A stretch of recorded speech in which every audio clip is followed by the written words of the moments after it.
শেখ হাসিনার ছেড়ে যাওয়া দায়িত্ব এবার সামলাবেন মোহাম্মদ ইউনূস। বর্ধমান শহরের লস্করদিঘির জামাই এবার বাংলাদেশের প্রধানমন্ত্রীর পদে। লস্করদিঘি থেকে তার শ্যালক আশফাক হোসেন খুশি জামাইবাবুর এই সাফল্যে।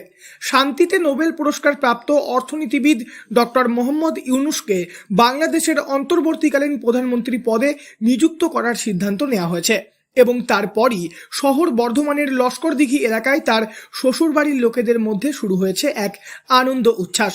এই বিষয়ে মোহাম্মদ ইউনূসের শ্যালক আশফাক হোসেন বলেন, আমি তো একই কথা বারবার বলছি যে শপথ গ্রহণ হওয়ার পর ভগবান যেন ওই দেশের উন্নতির দিকে নিয়ে যায় এবং দুই দেশের সঙ্গে সম্পর্ক খুব মধুর সম্পর্ক হয়ে তুলুক এবং সব কিছু যেন খুব ভালোভাবে চলে।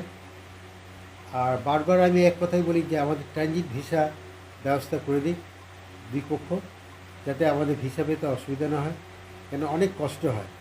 একটা ভিসা পেতে 18 দিন 20 দিন হয়ে যায়, মানুষ অনেক সময় ওখানে মারা গেলেও যেতে পারে না।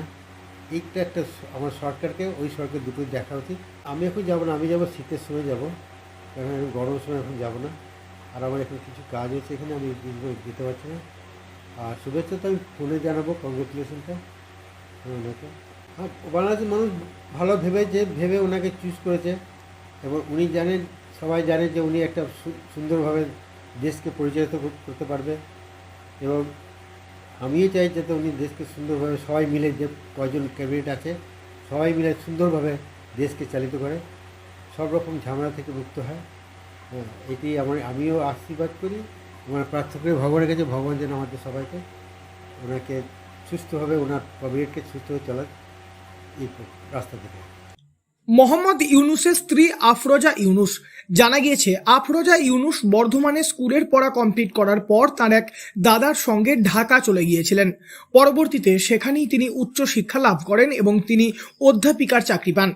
ঢাকাতেই তার সঙ্গে পরিচয় হয়েছিল মোহাম্মদ ইউনূসের এবং তারা বিয়েও করেন পরবর্তীতে। জানা গিয়েছে মোহাম্মদ ইউনূস একবার বর্ধমানে তার শ্বশুর বাড়িতেও এসেছিলেন। কোটা আন্দোলনে বাংলাদেশের প্রধানমন্ত্রী শেখ হাসিনা পদত্যাগ করার পরেই দেশ ছাড়েন। তারপর থেকেই সমগ্র বাংলাদেশে চরম অশান্তির সৃষ্টি হয়, জ্বলতে থাকে বহু সরকারি দপ্তর, আন্দোলন করতে গিয়ে মৃত্যু হয় বহু ছাত্র সহ সাধারণ মানুষের। তবে এবার শেখ হাসিনার পদত্যাগের পর অন্তর্বর্তীকালীন প্রধানমন্ত্রীর পদে বসতে চলেছেন ডক্টর মোহাম্মদ ইউনূস।